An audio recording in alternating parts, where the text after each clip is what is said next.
Good morning, my name is Bando and this is Breakfast with Bando. And today I'm going to be talking and rambling on about Ultramarines. Yes, the boys in blue. And what I want to be touching on is a little bit of subject of making your Marines a little bit more detailed, giving them a bit more flair, and generally just a bit more flavour. Now, everyone knows the Ultramarines. The Ultramarines are the poster boys of the 41st millennium.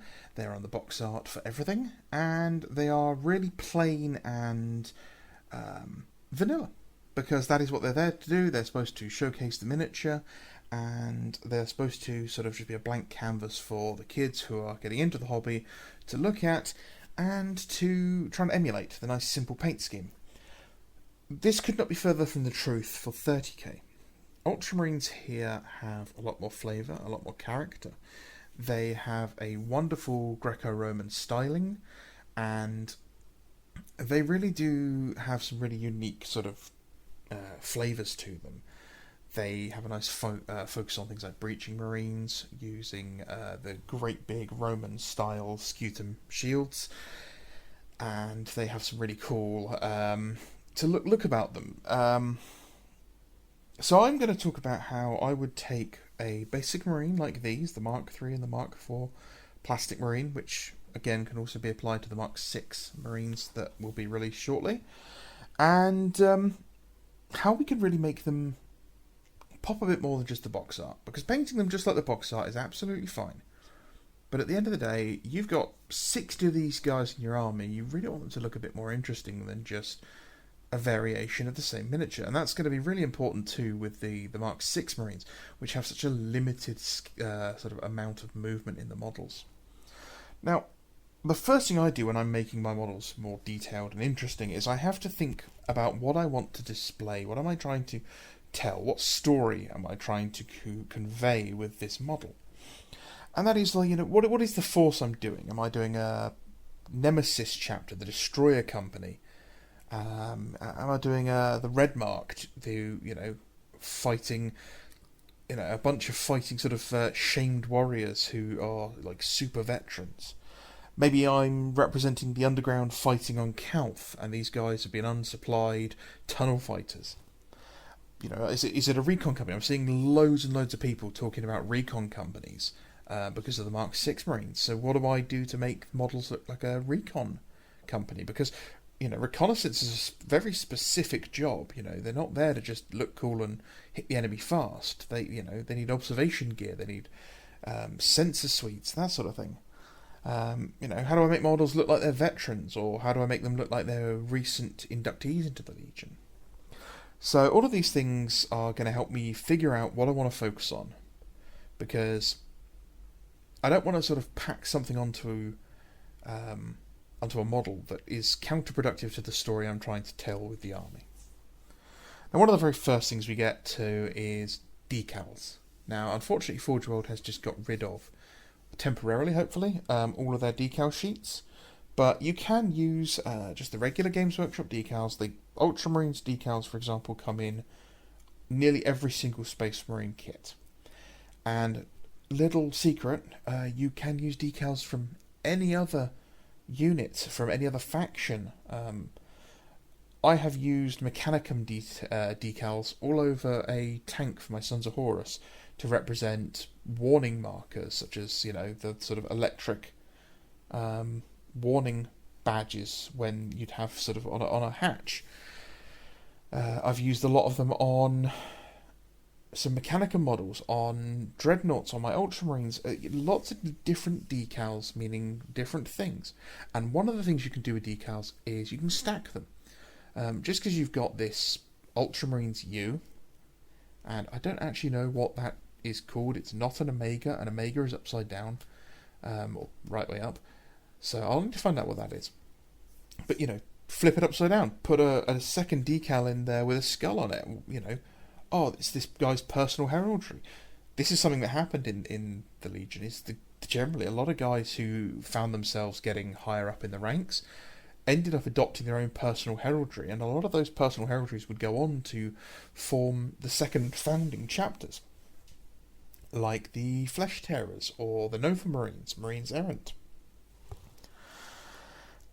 Details are better than just keeping your models plain, but you don't want to go over the board. So it's a personal thing. You need to figure out what is the balance. And another part of it is learning where these things should go. Like, there's very little point putting the bolter mags at the very back of a Marine, because he's going to struggle to reach them there. So there should be, realistically, if it was a modern day soldier, to his non-dominant hand, so on his left hand side, so that he can continue holding his weapon with his strong hand and grab the magazine to feed the weapon. So, you know, ammunition on the left hand side. Marines are ambidextrous, so it could be on the other side. But try and keep it the same throughout your army. Grenades, again, the same, should be on the waist. They should be in a place they can reach easily. Now, for the Ultramarines, there's some details that are kind of, they're not unique, because they are in artwork for a lot of the legions, but they are very specific for the Ultramarines. Now, as I said earlier, they have a strong Greco-Roman theme. So we want to look at things like the ancient Greeks, the ancient Romans, and what their armour had in it, what they carried, and things that they used. And one of the most iconic things at 30k is the Teruges, which is... Oh, thunderstorm. Nice. Is the leather loincloth, basically. It's strips of leather, usually with metal patches through it, coins, and there are several different styles. Some of them have the Ultramarines logo on the bottom, some of them have tiny little aquillas, they maybe have skulls. But they really are kind of an iconic thing for the Heresy. A lot of the legions wear these things. Loincloths as well are very present, and they're a great way to put a flash of bright colour like a cream in there, or a black as well, works really well, and then maybe a spot colour like a red. And it's a great place to put decals, is on those. Some of them may have chainmail, although that would be more common on legions like the Word Bearers, the World Eaters, the Iron Warriors, the Iron Hands. They would look better with chainmail. The other thing you'd want to look at is maybe third-party helmets. Some 3D printed helmets to look more like the Roman helmets. And on the helmets, especially for your commanders, your sergeants, your officers, is things like the horsehair plumes. The horsehair plumes and laurels, both on helmeted and unhelmeted heads, are really, they do fit for the Ultramarines. You can use different colours, you can do it just black, tan, you could do them red, you could do them striped red and black. Sky's the limit. Usually they're simpler colours, and they were to make the soldier look more imposing, and also so that he could be easily identifiable by his own forces. But something I would avoid for Ultramarines would be like top knots. Top knots would fit perfectly for Space Wolves, White Scars, or the Sons of Horus. Now, one thing I'm looking at trying to do is Roman standard bearers, the signifier or the aquilifier, used to wear animal pelts over their helmets, on their heads, so wolves, bears, or lions usually, to signify the strength and the power of Rome. And then they would carry different types of banners. These were the vexillaris, the vexillarum, or vexillium, or the signum, and then the aquila. Now, they're all very different. The vexillaris, which is obviously where we get Legion Vexilla name from, is a simple banner. It would be your traditional kind of cloth banner. So that would be your good cloth banner like you'd get on a 40k tactical sergeant, or just a regular banner that you would get on, you know, a Primaris Ancient or something.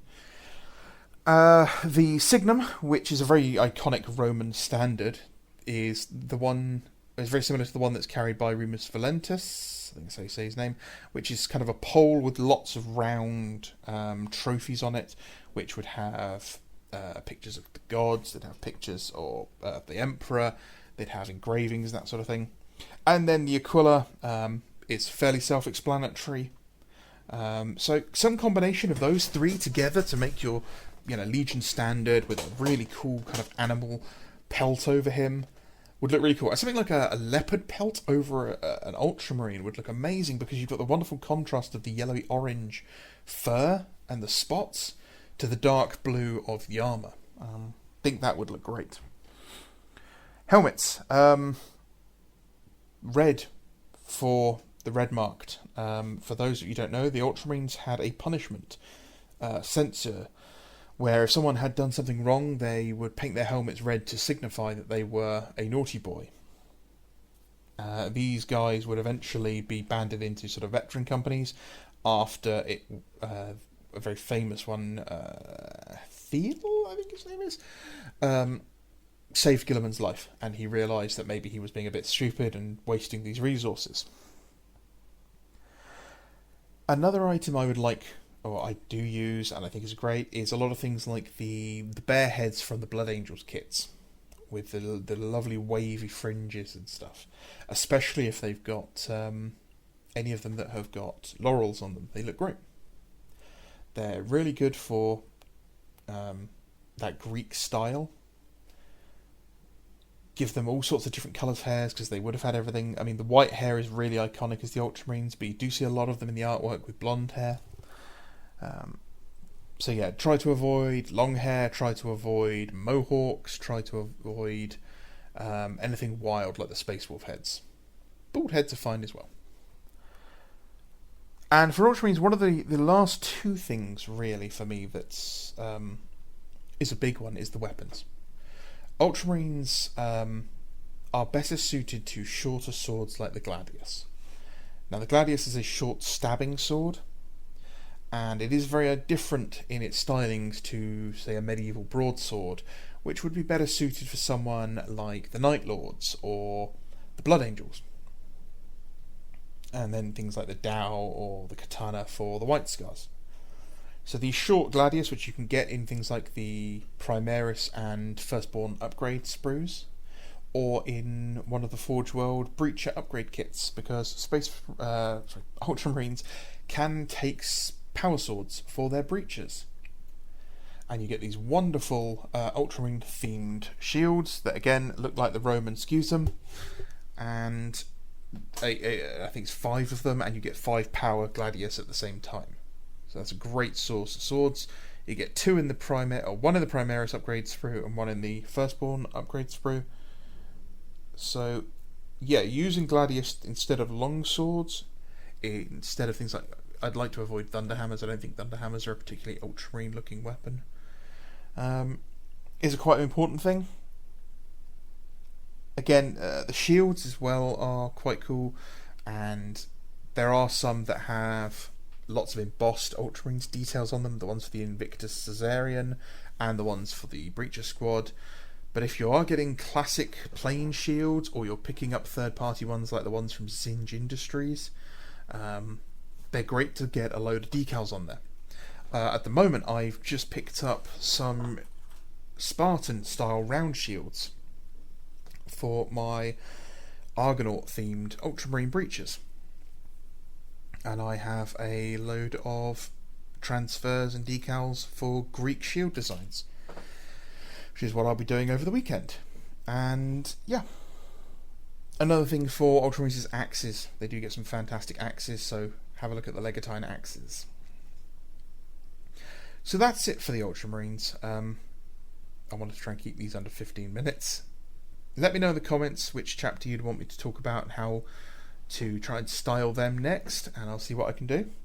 Thank you very much for every single person who has subscribed. It does mean a huge amount to me. Thank you very much. Everyone who's commented, I really appreciate it. Keep popping in comments. I'm happy to answer them. You can drop me DMs, or you can reach me on the Outer Circles Discord server, or the Crusading Heresy Discord server. I'm always happy to answer any questions or take any suggestions. Right. My name is Bando. This has been Breakfast with Bando. It is raining and thundering outside, so I'm going to try and get my computer turned off before the power goes out. Have a nice day. Bye-bye.